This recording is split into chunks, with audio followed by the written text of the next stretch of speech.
Skulls, bones, seas, and thieves. They're 4 very piratey words on their own, and also the names of 2 very piratey games. Sea of Thieves came out last year. It can be played solo, and it's probably best played with friends, and every time you log in, the world is sort of static.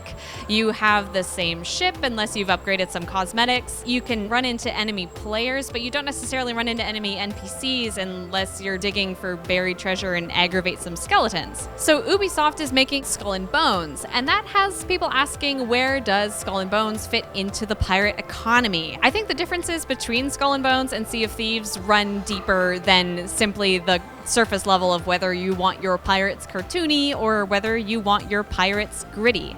I've played maybe an hour and a half total of Skull and Bones, and already I think there are some pretty marked differences from Sea of Thieves. Skull and Bones, in a strange way, has object permanence, where Sea of Thieves doesn't. I want to make it clear, like, I love Sea of Thieves. I'm not saying that as a knock. So in Skull and Bones, you will have a lot more opportunities to upgrade your ships, get multiple ships, get different crews to man your ships. And you'll also have a pirate cove that you will be sort of upgrading and improving on throughout the game. Like I said earlier, in Sea of Thieves, you can make cosmetic upgrades, you can get a new bowsprit for your ship, you can get new skins for your guns, new skins for yourself, but you're not improving mechanically through what you find in the game. Skull and Bones, you absolutely do improve mechanically as you keep playing. You become stronger and stronger and stronger, and that's kind of the conceit of the game. Even though you do spend most of each game cruising around the ocean in your awesome ship, the core gameplay experience does differ between each of them. In Sea of Thieves, obviously, you're kind of launched into the world and you can take quests from NPCs or you can sail and explore.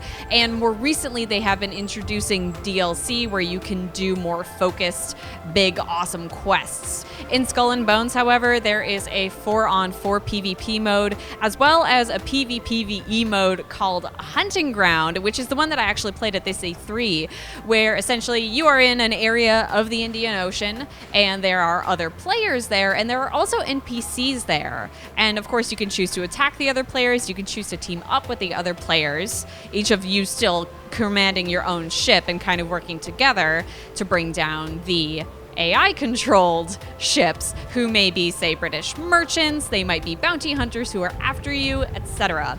The state of the hunting ground is determined by a fortune that you're given at the beginning of your session. So, say, fair weather might be a fortune. There are fortunes that may determine that there are more AI-controlled ships that might attack you that time that you're playing. But players have different fortunes, and the developers told us that the presence of players with other fortunes might influence the outcome of your play session. It might change as you're playing. This is all very rudimentary at the moment. We played like 2 40-minute demos this year, and then last year I played the 4-on-4 mode.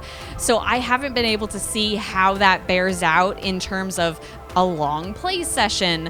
I do think that there's a lot of work to be done here, but it does remain to be said, the core gameplay experience is different from Sea of Thieves. I think that there are a lot more ready opportunities for clashing, of course, with NPCs, as well as teaming up with other players to continue clashing with NPCs. I think what I'm trying to get at is that there is a lot of water in the sea, and there is a lot of room in the world for 2 very different pirate games. And if one sounds more attuned to what you want in a pirate game, all the more power to you. Thanks so much for watching this video. We'll be doing a lot more stuff here at E3 for Polygon, so subscribe and stay tuned.